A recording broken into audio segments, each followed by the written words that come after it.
Hey everyone, it's Rimjhim here. সকলকে জানাই good morning. আজকে সকাল সকাল একেবারে ব্লগ শুরু করছি। আজকে হচ্ছে জন্মাষ্টমী, সোমবার 26 অগস্ট। তো বিগত 10-15 দিন ধরে খুব উত্তাল পরিস্থিতির মধ্যে দিয়ে যাচ্ছি আমরা সকলেই, মানসিকভাবে, সামাজিকভাবে, সব দিক থেকে। তো এর মাঝখানে কোনোভাবেই ব্লগিং, কোনো রকম আপডেটস দেওয়া পসিবল হচ্ছিল না। অ্যান্ড সত্যি কথা বলতে মন থেকেও চাইছিল না বিষয়টা যে কোনোভাবে ক্যামেরা অন করি, কিছু বলি, ঠিক আছে? তো সবার প্রতিবাদের ভাষা তো আর সমান হয় না। তো আমার প্রতিবাদের ভাষাটা আমি আমার মতো করেই করার চেষ্টা করেছি। সেটা আমি পাবলিকলি সোশ্যাল মিডিয়ায় কোনো পোস্ট করে আমি করতে চাইনি। যেটুকু যা লেখালেখি ছিল সেটুকু করেছিলাম, দ্যাটস এনাফ। সো আজকে একটা শুভ দিন, আজকে জন্মাষ্টমী, শ্রীকৃষ্ণের, গোপালের আবির্ভাব তিথি আজকে। তো আমাদের বাড়িতে প্রতি বছরই পুজো হয়। এই দিনটা তোমরা সকলেই জানো, যারা আমরা ব্লগ রেগুলার বেসিসে লাস্ট 3 বছর ফলো করছো। তো আজও তার অন্যথা নয়। বাট সকাল থেকে, মাঝরাত থেকেই ওয়েদারের অবস্থা ভীষণ খারাপ, ভীষণ ঝড়, বৃষ্টি হচ্ছে, এবং সকালেও এখনও মুষলধারে বৃষ্টি শুরু হয়েছে। তো উঠে স্নান টান করে রেডিও হয়ে গেছি। জাস্ট এখন শাড়ি পরবো, বাকি ঠাকুর ঘরের মোছামুছি সব হয়ে গেছে। শাড়িটা পরে এবার ঠাকুর সাজানোর কাছে বসবো।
আমাদের বাড়িতে জন্মাষ্টমীর পুজো হয়ে আসছে প্রায় অনেক বছর ধরেই। ছোটোবেলা থেকেই আমি দেখছি। ছোটোবেলা বলতে খুব একটা ছোটোবেলা নয়, আমি ক্লাস 8 কি 9 থেকে আমাদের বাড়িতে এই ঠাকুর প্রতিষ্ঠা হয়েছে। জন্মাষ্টমী যদিও গোপালের পুজো, তবু আমাদের বাড়িতে প্রথাগত গোপাল নেই। আমাদের বাড়িতে রয়েছে লক্ষ্মীনারায়ণ এবং কৃষ্ণ রাধিকার পিতলের মূর্তি। আম্মা অনেক শখ করে এই মূর্তি প্রতিষ্ঠা করেছিলেন, আম্মা দাদু দুজনেই।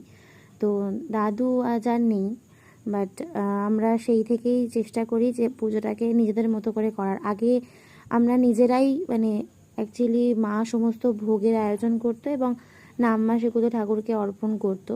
কোন ব্রাহ্মণ ডেকে পুজো করানো হতো না। বাট লাস্ট 4-5 বছর ধরে এসআরকে পুজো করে, সেই কারণের জন্যই আমরা নিজেরা আর অর্পণ করি না। মা অ্যাজ ইউজুয়ালি ভোগটা বানায় আর এসআরকে এসে পুজোটা সম্পন্ন করে।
देवानानसे विष्णवे नमः यद संप्रदान्ने नमः श्रीनारायणे नमः धूपशीखं नमः श्री विष्णवे नमः एद संप्रदान्ने नमः श्रीनारायणे नमः इदं फलमूलादि नैवेद्यं नमः श्रीनारायणे नमः बं यदस्मै खंड फलमूलादि नैवेद्यै नमः एद अधिपति देवाय नारायण श्री विष्णवे नमः एद संप्रदान्ने नमः श्रीनारायणे नमः इदं खंड फलमूलादि नैवेद्यं नमः।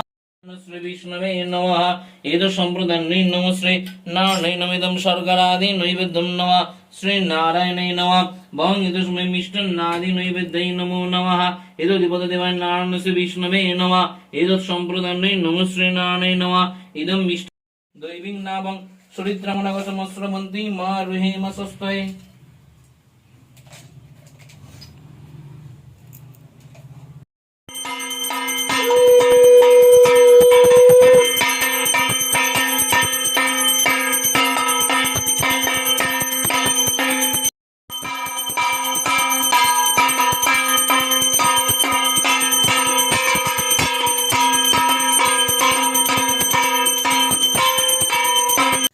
প্রতি বছরই জন্মাষ্টমীর পুজোর পরে আমাদের পাড়ার মা কালীর মন্দিরের উদ্দেশ্যেও আমাদের একটা থালা সাজানো হয়।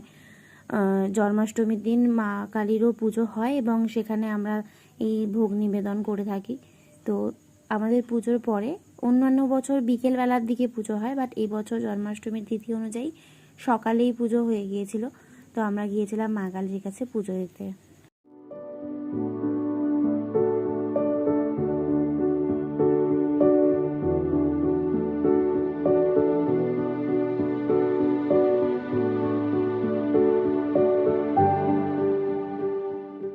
আমাদের বাড়ির পুজো হয়ে গিয়েছিল, বাড়ির পুজো হয়ে গিয়ে সঙ্গে সঙ্গে কালী মন্দিরে চলে এসেছিলাম আসলে, দিয়ে ওই জন্য আর ক্যামেরা অন করা হয়নি। আর এই বাড়ির কোনো কাজ থাকলে মা এত খিটখিট করে, ক্যামেরা অন করতে মানে স্কোপই পাওয়া যায় না, এরকম ব্যাপার। তো কালী মন্দিরের পুজো হয়ে গেল, এই জাস্ট বাড়ি ফিরছি। বাড়িতে গিয়ে এখন প্রসাদ প্রসাদ খেয়ে দেন লাঞ্চের প্রিপারেশন। আজকে লাঞ্চের দায়িত্ব আমি নিয়েছি, দেখা যাক কী করা যায়।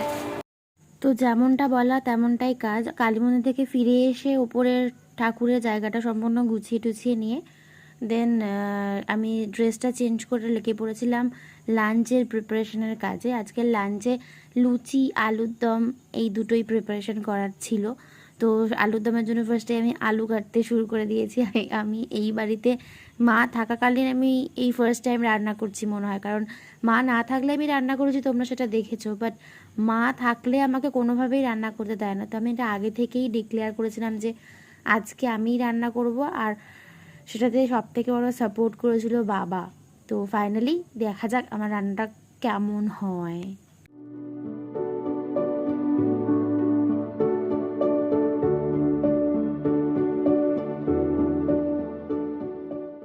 লাঞ্চের প্রিপারেশন আমার ছিল দুপুরবেলা লাঞ্চের পর, মানে খেতে বসে আর কোনোভাবে ভিডিও অন করা হয়নি। আর আজকে সকালবেলা হয়ে গেছে একটা পোপাট, আমার ট্রাইপডটা আজকে ভেঙে গেছে, মোবাইল হোল্ডারটা।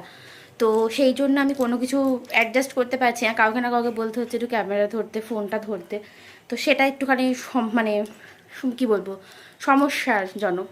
তো যাই হোক, তারপরে খুব টায়ার্ড লাগছিল, একটু রেস্ট নিচ্ছিলাম, দেন ঘুমিয়ে পড়েছিলাম। এখন প্রায় হঠাৎ করে ঘুমটা ভেঙে গেছি, 5টা 10-15 বেজে গেছে। হঠাৎ করে তাড়াতাড়ি করে উঠে রেডি ফেডি হয়ে সমস্ত প্রসাদ গুছিয়ে নিয়ে এলাম। তো এসে দেখলাম মামনি গুছিয়ে রেখেছে ঠাকুর ফাকুর সমস্তই নিয়ে গোছানো হয়ে গেছে, শুধু প্রসাদগুলো সাজিয়ে দেবো। এই স্যারকে আসুক, নাহলে এখন থেকে সাজালে মাছি পিঁপড়ে বসবে, আসলে সাজিয়ে দেওয়া হবে, দেন বাড়ির পুজো শুরু হবে।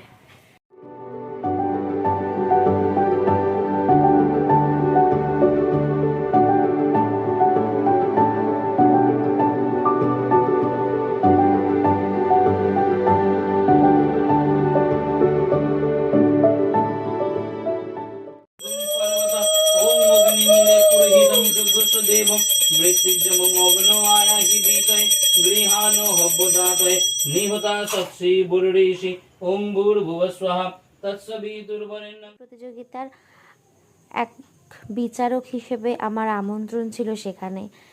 এটা সংবাদ মানে এই ঘটনাটা ঘটার আগে বা ঘটনাটা যখন ঘটছে বা আমি যখন আমন্ত্রণটা পাই, তখন আমি সত্যি জাস্ট চমকে উঠেছিলাম যে মানে এটাও কি সম্ভব, এরকম একটা ব্যাপার ছিল। যাই হোক, এক অসাধারণ সুন্দর সন্ধ্যার সাক্ষী ছিলাম সেদিনটা। আর জন্মাষ্টমী এমনি খুব স্পেশাল একটা দিন, আর সেই স্পেশাল দিনে এরকম একটা বিশেষ প্রাপ্তিযোগ, তার সাথে এতটা সম্মান, এতটা ভালোবাসা এবং এত সুন্দর একটা সুযোগ পাওয়ার জন্য মানে আমি ঈশ্বরের কাছে অনেক অনেক অনেক কৃতজ্ঞ। এবং যে বা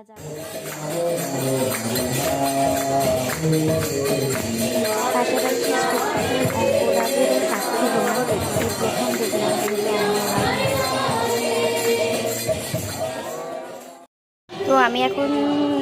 বেরোচ্ছি আমাদের মগরা ইস্কন থেকে। আমাদের মগরা ইস্কনের একটা ব্রাঞ্চ রয়েছে। অনেক দিন ধরে আমার এখানে আসার ইচ্ছা বা এখানে জাস্ট দেখতে আসারই খুব ইচ্ছা ছিল। প্রতি বছরই রথেও ভাবি, রথযাত্রাতে এখানে 7 দিন ধরে অনুষ্ঠান চলে, বাট হয়ে ওঠে না। ঠাকুরের এমনই অশেষ কৃপা, আজকে আমি এখানে একটা বিশেষ সম্মানীয় মানে পদে আসীন হয়ে এসেছিলাম যাকে বলে। আমি নিজেও এখনও ভেবে উঠতে পারছি না। আমি বাইরে বেরিয়ে এসে তাই ছোট্ট করে তোমাদের সাথে শেয়ার করছি। তো অ্যাকচুয়ালি মানে সকাল থেকে শেয়ার করিনি, কারণ সকাল থেকে আমি নিজেই বিশ্বাস করতে পারছিলাম যে আদৌ সেটা সত্যি হতে চলেছে কি না। আমি প্রায় ছোটোবেলা থেকে নাচ শিখেছি, 10 বছর নাচ শিখেছি, বাট নাচ নিয়ে কন্টিনিউ করা হয়নি বাড়ির কিছু কারণের জন্য। বাট আজকে সেই ডান্সের আজকে একটা কম্পিটিশান ছিল জন্মাষ্টমী উপলক্ষে। এখানে একটা ডান্স কম্পিটিশান অ্যারেঞ্জ করেছিলেন এনারা, আর সেখানে অ্যাজ আ জাজ হিসেবে আমি এসেছিলাম। তো শিলা ম্যাম মানে যার সেন্টারে, যার পরিবারে, সৃজন পরিবারে আমি আপাতত আবৃত্তির সাথে যুক্ত, সেই পরিবারের ম্যামের সাথেই সহযোগী হয়ে আজকে আমি এসেছিলাম জাজমেন্টে। তো অনেক দিন পর মানে নাচের সাথে মানে আবার সাক্ষাৎ হলো বা এরকম একটা পদ, মানে আমি জাস্ট কি বলবো, এটা কোনো বলার ভাষা নেই। ওখান থেকে বরণ করে আমাদের এই রকম মূর্তি আর ফুলের তোড়া দিয়েছেন, আর একটা বইও দিয়েছেন।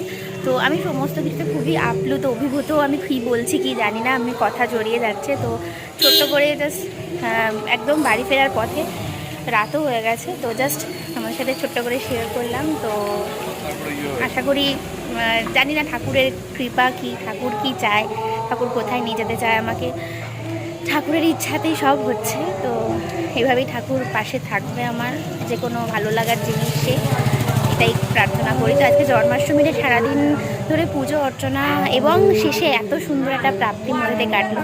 তো ভীষণ ভীষণ ভীষণ আমি আপ্লুত, আনন্দিত সব কিছু।